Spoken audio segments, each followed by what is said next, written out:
Good morning students. आज का हमारा टॉपिक है force on A moving charge particle in uniform magnetic field. इससे टॉपिक शुरू करने से पहले मैं कुछ बातें बताना चाहूंगा। चार्ज जब रेस्ट पे होता है तो उसके अराउंड इलेक्ट्रिक फील्ड होता है। चार्ज जब रेस्ट पे है ना, उसके अराउंड क्या होता है? Electric field. जब चार्ज मोशन में होता है, इलेक्ट्रिक फील्ड के साथ साथ मैग्नेटिक फील्ड भी होता है। तो हम कह सकते हैं चार्ज रेस्ट पे है तो उसके around electric field, charge motion में है तो electric field as well as magnetic field. तो मूविंग चार्ज है तो मैग्नेटिक फील्ड तो है उसके अराउंड। एक मैग्नेटिक फील्ड हमने अप्लाई कर दिया तो दो मैग्नेटिक फील्ड हो गए। तो मूविंग चार्ज पे क्या लगेगा? फोर्स। क्यों लगेगा? मूविंग चार्ज के अराउंड मैग्नेटिक फील्ड होता है, एक हमने अप्लाई कर दिया तो अप्लाइड मैग्नेटिक फील्ड के कारण मूविंग चार्ज पे फोर्स लगेगा। उसके बारे में हमें यहाँ कैलकुलेट करना है, फोर्स निकालना उस मूविंग चार्ज पार्टिकल पे जो यूनिफॉर्म मैग्नेटिक फील्ड के अंदर मूव कर रहा है। तो इसके लिए let us consider a charge particle having charge Q। एक ऐसा पार्टिकल कंसीडर करते हैं जिस पे चार्ज Q है, moving with velocity v velocity से मूव कर रहा है by making an angle theta with applied magnetic field. Applied magnetic field से थीटा एंगल बना के ये मूव कर रहा है। एंगल का भी यहाँ बहुत इफेक्ट होता है, हम पढ़ेंगे इस टॉपिक के अंदर, इसलिए हमने एंगल लिया है। जैसे यहाँ डायग्राम में दिखाया है, एक चार्ज पार्टिकल जिसपे चार्ज Q है, v वेलोसिटी से मूव कर रहा है और अप्लाइड मैग्नेटिक फील्ड से थीटा एंगल बनाए हुए। अब बच्चों हम v के दो कंपोनेंट लेंगे, v का यहाँ कंपोनेंट v cos थीटा और परपेंडिकुलर कंपोनेंट क्या हो गया? v sin theta. ये कंपोनेंट सभी बच्चों को लेने आते होंगे। अब ये पाया गया जो फोर्स है इस चार्ज पार्टिकल पे, क्यों इसके अराउंड मैग्नेटिक फील्ड, एक ये मैग्नेटिक फील्ड होगा, तो वो डायरेक्टली प्रोपोर्शनल होता है चार्ज के, यानी जितना ज्यादा चार्ज उतना ज्यादा फोर्स लगेगा। दूसरा, component of velocity perpendicular to applied magnetic field. तो इस या हम कहते हैं v sin थीटा के, फोर्स v sin थीटा के डायरेक्टली प्रोपोर्शनल। और थर्ड, अप्लाइड मैग्नेटिक फील्ड। तो ये पाया गया फोर्स डायरेक्टली प्रोपोर्शनल चार्ज के, v sin थीटा के और b, तीनों को कंबाइन करके F क्या आ गया? F directly proportional to Q v b sin theta. Proportionally इसके आगे प्रोपोर्शनलिटी हटा के कांस्टेंट लगा दिया k। एक्सपेरिमेंटली पाया गया k की वैल्यू 1 है, value of k is found to be 1। तब f k को 1 रखने के बाद क्या बन गया? F equal to Q v b sin theta. Vector form में लेना चाहते हैं, Q तो एक स्केलर क्वांटिटी है, a b sin थीटा वो a क्रॉस b, तो v b sin थीटा को हम क्या लिखेंगे? v cross b। Vector form में इसको ऐसे लिख सकते हैं। हमने बताया था यहाँ एंगल का बहुत बड़ा इफेक्ट होता है, यहाँ पे बहुत बड़ा रोल है। जब थीटा जीरो का मतलब अप्लाइड मैग्नेटिक फील्ड में और मोशन ऑफ चार्ज पार्टिकल में जीरो एंगल, यानी कि अप्लाइड मैग्नेटिक फील्ड इस साइड है तो चार्ज भी इसी साइड मूव कर रहा है, तो थीटा को 0 रखेंगे हम, साइन 0 तो कोई फोर्स नहीं लगेगा। इसी तरह 180 पे साइन 180 भी 0 होता है, कोई फोर्स नहीं लगेगा। जब charge particle applied magnetic field के पैरेलल या एंटी पैरेलल मूव कर रहा है तो उस पर कोई फोर्स नहीं लगता। अब हम बात करें एंगल के हिसाब से 90 डिग्री के, साइन थीटा की मैक्सिमम वैल्यू 1 होती है और कब होती है? 90 पे। यदि Q v और b की वैल्यू गिवन है तो थीटा 90 पे मैक्सिमम फोर्स होता है। ऐसा इसलिए कहा है, केवल ये नहीं कह सकते थीटा 90 पे ही मैक्सिमम होगा, क्योंकि अगली बार हम Q बढ़ा दिया, v बढ़ा दिया या v बढ़ा दिया, तो इससे के लिए हमने कहा है given value of Q v b, या ये वैल्यू कांस्टेंट दी गई है तो फोर्स मैक्सिमम कब होगा? जब साइन थीटा मैक्सिमम हो। साइन थीटा की मैक्सिमम वैल्यू 1 होती है और कब होती है वो? 90 डिग्री। जैसे कि हमारा रिजल्ट आया था F equal to Q v b sin theta. Magnetic field intensity को डिफाइन करने के लिए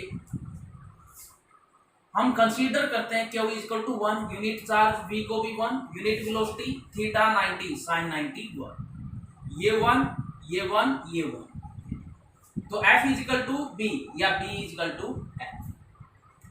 मैग्नेटिक फील्ड क्या होता है? स्पेस अराउंड ए मैग्नेट कहें, space around a moving charge कहें, या space around current carrying conductor.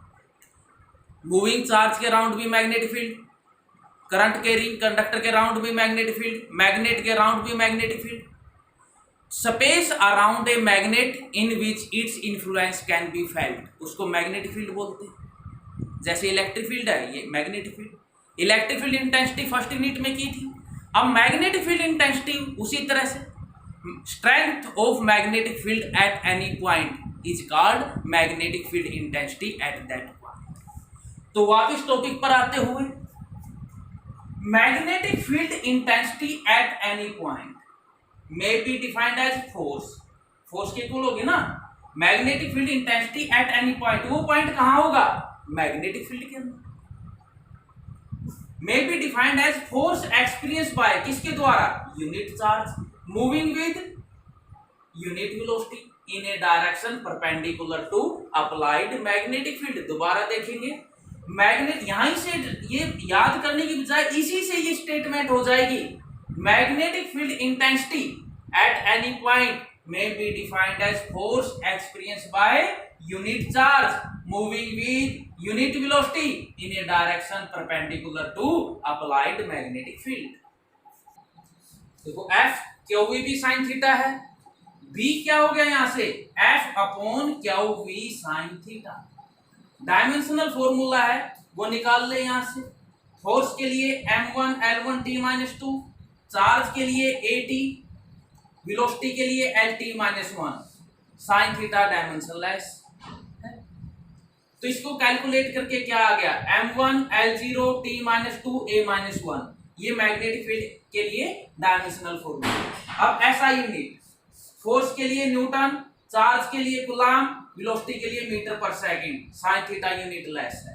तो इसकी SI यूनिट टेस्ला ली गई है और CGS यूनिट गास है।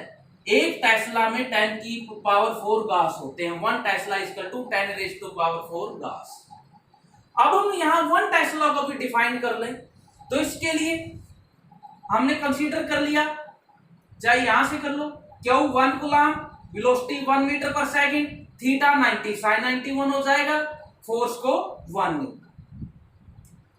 तो magnetic field intensity at any point, देखो ये 1 1 1 1 बी 1 टेस्ला हो गया ना, ये सारी SI यूनिट में ली हुई है।